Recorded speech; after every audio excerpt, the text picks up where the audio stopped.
दोस्तों नमस्कार। मैं हूं चंदन रावत और स्वागत है आपका मेरे YouTube मंच पर। आज हम बात करेंगे उपनिषदों के बारे में। प्राचीन भारत के ज्ञान की समझ को गहराई और विस्तार देने का जो काम उपनिषदों ने किया है वो शायद किसी और ने नहीं। उपनिषद का शाब्दिक अर्थ होता है किसी के निकट बैठना। सामान्यतः यह माना जाता रहा है कि गुरु के समक्ष शिष्य बैठते थे। इससे उपनिषद की संज्ञा दी गई। वैकल्पिक रूप से ऐसा भी हो सकता है कि उपनिषद में निरंतर उपमा अथवा तुलना जैसे अलंकारों का उपयोग किया गया है, इसलिए उपनिषद शब्द का प्रयोग किया गया है।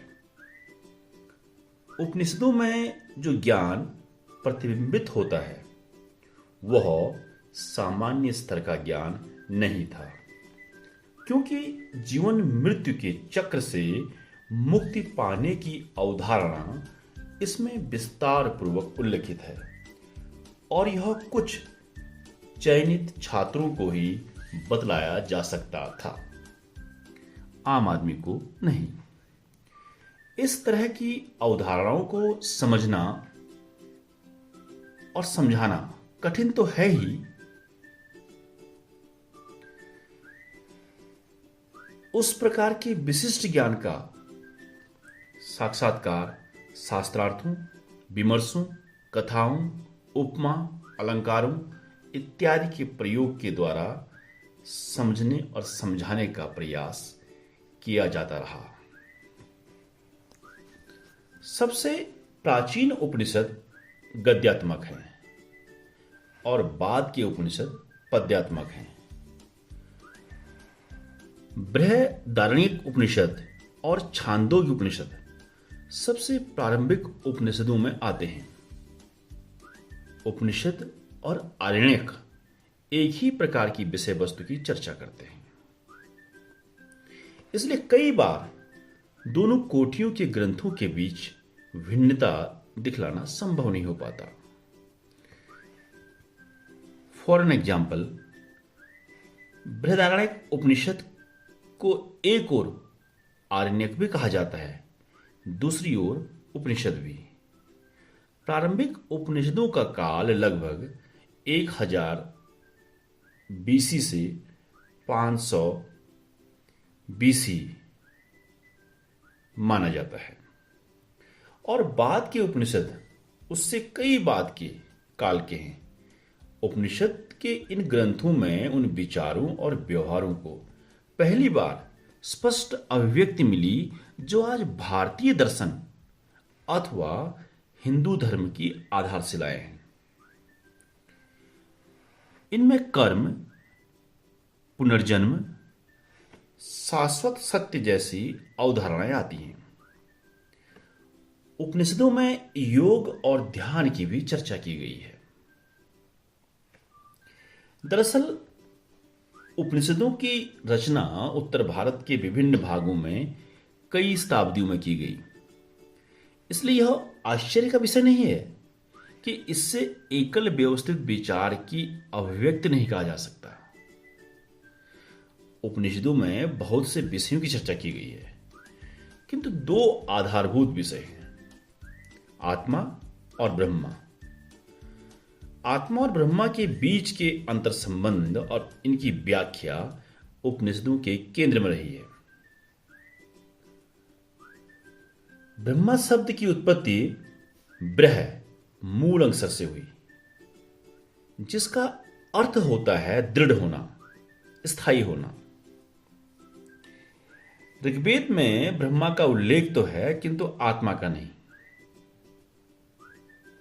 ब्रह्मा के द्वारा भौतिक समृद्धि प्राप्त होती है और ब्रह्मा ही वह शाश्वत जीवनदायिनी शक्ति है जो सभी जीवों में अभिव्यक्त पाती है। ब्रह्मा को व्यक्त करने के लिए उपनिषद में अलग अलग विचारों का प्रयोग किया गया है। यह आश्चर्य की बात नहीं है कि ब्रह्मा जैसे गूढ़ तथ्य को समझना उपनिषदों के लिए भी कठिन रहा होगा।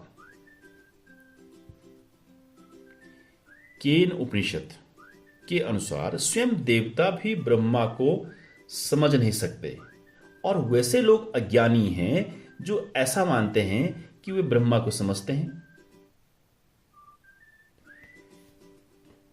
तैत्तिरीय उपनिषद के अनुसार ब्रह्मा वह है जिसमें सभी जीवों की उत्पत्ति हुई है, सभी जीवों का पालन होता है और जिसमें सभी जीव अंत में विलीन हो जाते हैं। ब्रह्मा शाश्वत है और इस ब्रह्मांड का अमर सत्य है। बृहदारण्यक उपनिषद में एक प्रसंग आता है कि ऋषि याज्ञवल्क्य अपनी पत्नी गार्गी से इस शाश्वत ब्रह्मा के विषय में कहते हैं कि वह सब कुछ देखता है किंतु उसे देखा नहीं जा सकता। वहीं मुंडक उपनिषद के अनुसार जिस प्रकार एक मकड़ा अपने चारों ओर जाल बुनता है, जिस प्रकार धरती पर वनस्पति या पेड़ पौधे उगते हैं अथवा शरीर पर बाल अपने आप बढ़ते हैं, उसी प्रकार यह संसार उस शाश्वत ब्रह्मा की एक स्वाभाविक प्रक्रिया है।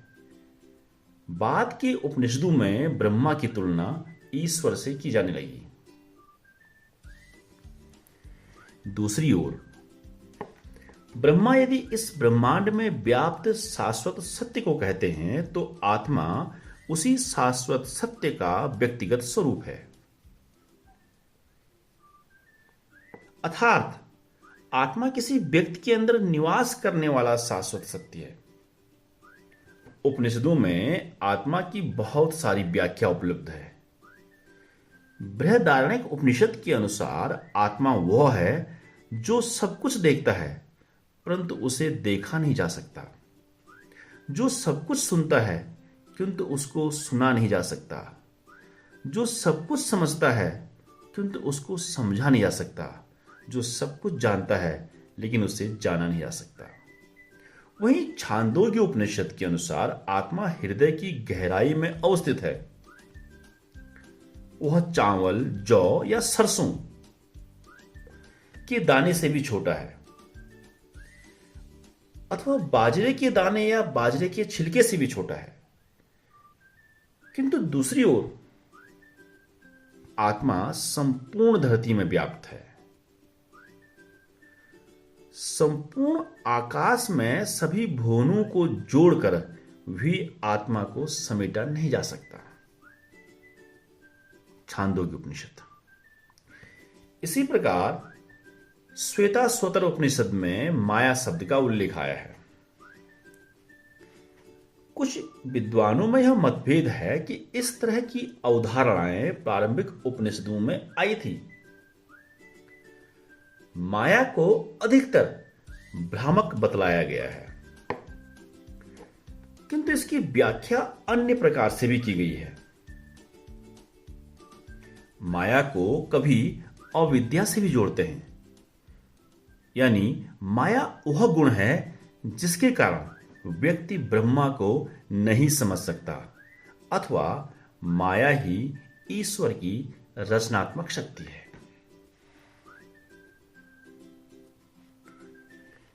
उपनिषदों के पहले ब्राह्मणों में भी जीवन मृत्यु चक्र और पुनर्जन्म की अवधारणाएं आई हैं।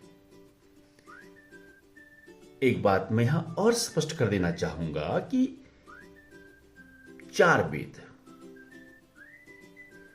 प्रत्येक वेद के उपवेद और उनके ब्राह्मण ग्रंथ, उनके बाद उपनिषद और फिर एकांत वनों में लिखे गए अरण्यक, वेदांग और फिर आए पुराण, उसके साथ स्मृति ग्रंथ। ये कुछ साहित्य है जो सनातनी प्रक्रिया का आरंभ से विवरण प्रस्तुत करता है। तो ब्राह्मण ग्रंथ भी वेदों से जुड़े हुए हैं। इसलिए ये बात की जा रही है कि उपनिषदों के पहले ब्राह्मणों में भी जीवन मृत्यु और पुनर्जन्म की अवधारणाएं आई हैं। शतपथ ब्राह्मण के अनुसार वैसे लोग जो यज्ञ अनुष्ठानों को विधिवत रूप से संपादित नहीं करते, उनका पुनर्जन्म होता है और फिर से उनकी मृत्यु होती है। उसके अनुसार भौतिक समृद्धि केवल उन्हीं को प्राप्त होती है जो इन यज्ञों का निष्पादन करते हैं। और इसी ग्रंथ में यह भी कहा गया है कि वैसे व्यक्ति को जो अच्छे सत्कर्म करते हैं, उन्हें 2 प्रकार की अग्नियों से मृत्यु के बाद गुजरना पड़ता है, जबकि सत्कर्म नहीं करने वाले लोग उस अग्नि के धुएं में ही विलीन हो जाते हैं। एक व्यक्ति का जन्म होता है और फिर उसकी मृत्यु होती है, और वह अपने उस जन्म में किए गए पाप या पुण्य का भागीदार बनता है।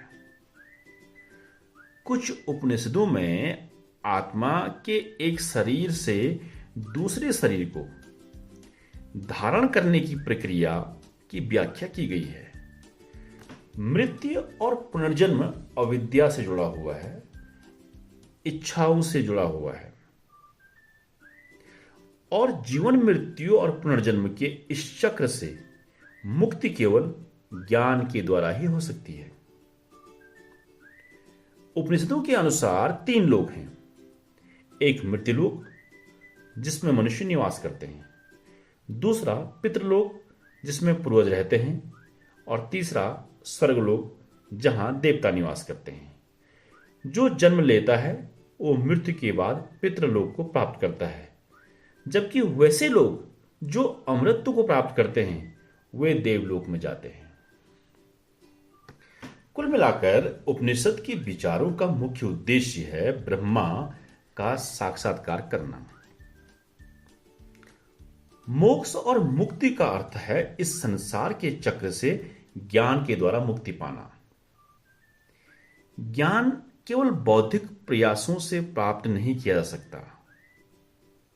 यह एक प्रकार का साक्षात्कार है जो किसी के अंतः के आध्यात्मिक प्रेरणाओं से ही संभव हो पाता है, और ऐसा रूपांतरण एकाएक होता है। बाद के उपनिषदों में, जिनमें श्वेताश्वतर प्रमुख है, यौगिक क्रियाओं पर बल देते हैं। उनके अनुसार ब्रह्मा की प्राप्ति के लिए योग भी आवश्यक है, किंतु दूसरी ओर उपनिषदों में यह भी सुझाव दिया गया है कि केवल यज्ञ अनुष्ठान करने से और नैतिकता का आचरण बरतने से मूल उद्देश्य की प्राप्ति नहीं हो सकती। छांदोग्य उपनिषद के अनुसार एक प्रसंग में याज्ञवल्क्य अपनी पत्नी गार्गी से कहते हैं, यद्यपि कोई मनुष्य नित्य यज्ञ अनुष्ठानों में अपना समय व्यतीत करे अथवा हजारों साल वह तपस्या करे, तब भी उसे कुछ भी हासिल नहीं हो सकता।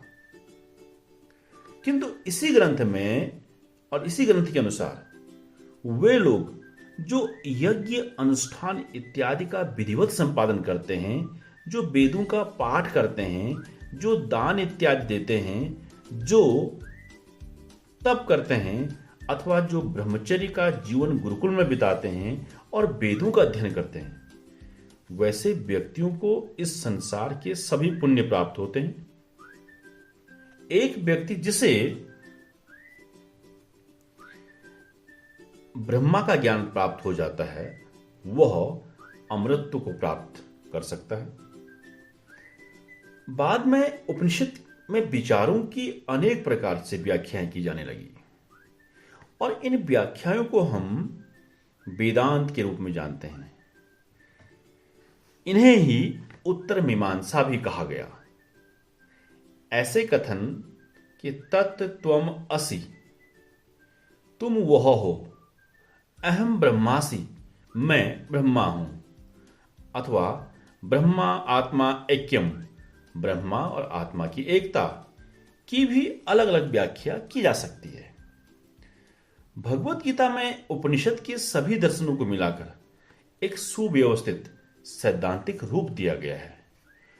उपनिषदों की सबसे प्रभावशाली व्याख्या 9वीं शताब्दी के विचारक शंकर ने की।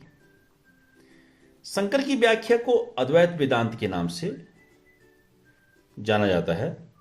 उनके अनुसार ब्रह्मा केवल एक है और वही सत्य है। उपनिषद में जहां एक ओर इस ब्रह्मांड सत्य को ब्रह्मा से जोड़ा गया है, वहीं दूसरी ओर बताया गया है कि ब्रह्मा वह ईश्वर है जो इस संसार पर नियंत्रण रखता है। उपनिषद के विचारों में जो विविधताएं और जटिलताएं हैं वो आश्चर्य की बात नहीं है, और इसलिए बाद के विचारकों ने उनकी भिन्न भिन्न प्रकार से व्याख्याएं की हैं। एक विचारधारा के अनुसार उपनिषदों में यज्ञ बलि प्रथा का विरोध या ब्राह्मणवादी परंपरा का विरोध अभिव्यक्त किया गया है। बृहदारण्यक उपनिषद के अनुसार यज्ञों के करने से पितृलोक में जा सकते हैं, जबकि ज्ञान की प्राप्ति के बाद देवलोक को प्राप्त किया जा सकता है। उपनिषद के ज्ञान को कई बार क्षत्रिय और राजन वर्ग से जोड़ा गया है। ऐसा उपनिषदों में कई बार उल्लेख आया है कि ब्राह्मणों ने अजातशत्रु, अश्वपति, प्रवाहन जैसे राजाओं से ज्ञान अर्जित किया। छांदोग्य उपनिषद के अनुसार प्रवाहन ने उद्दालक अरुण्य को कहा कि ज्ञान कभी भी ब्राह्मणों की थाती नहीं रही है। वहीं बृहदारण्यक उपनिषद में याज्ञवल्क्य के विचारों का खंडन कई ब्राह्मणों ने किया, किंतु इनको राजा जनक के द्वारा काफी प्रोत्साहन प्राप्त हुआ। फिर भी हमें यह ध्यान रखना चाहिए कि उपनिषद वैदिक ग्रंथों का एक अंग है जो श्रुति समझे जाते हैं। प्रारंभिक वैदिक ग्रंथों और उपनिषदों में घनिष्ठ संबंध है। उपनिषद यज्ञ बलि या अनुष्ठानों की आलोचना नहीं करते, बल्कि इनको एक नया स्वरूप प्रदान करते हैं, इनकी नई परिभाषाएं रखते हैं। अनुष्ठानों को उपनिषदों में प्रतीकात्मक रूप से उपमा अलंकारों के माध्यम से व्यक्त किया गया है, और आत्मा और ब्रह्मा के बीच अनुष्ठानों और यज्ञों के द्वारा संबंध बनता है, किंतु ज्ञान के द्वारा इस प्रतीकात्मक संबंध को समझा जा सकता है। इसलिए उपनिषदों के अनुसार अनुष्ठानों के प्रतीकात्मक महत्व को समझने के लिए ज्ञान का साक्षात्कार अधिक महत्वपूर्ण होता है। उन अनुष्ठानों को करने की अपेक्षा एक उदाहरण अश्वमेध यज्ञ का दिया जा सकता है, जिसका वर्णन बृहदारण्यक उपनिषद में इस प्रकार किया गया है कि अश्व का सिर ऊषा है, उसकी आंखें सूर्य हैं, उसकी सांसें वायु हैं और उसका मुख अग्नि है। अब इस प्रकार अश्वमेध यज्ञ को उपनिषदों ने एक नया आयाम और एक नया अर्थ प्रदान किया। उपनिषदों में कभी भी यज्ञ, अनुष्ठान इत्यादि को तिरस्कृत नहीं किया गया, केवल अनुष्ठानों के क्रियान्वयन की अपेक्षा उनसे जुड़े हुए प्रतीकात्मक ज्ञान पर अधिक महत्व दिया गया।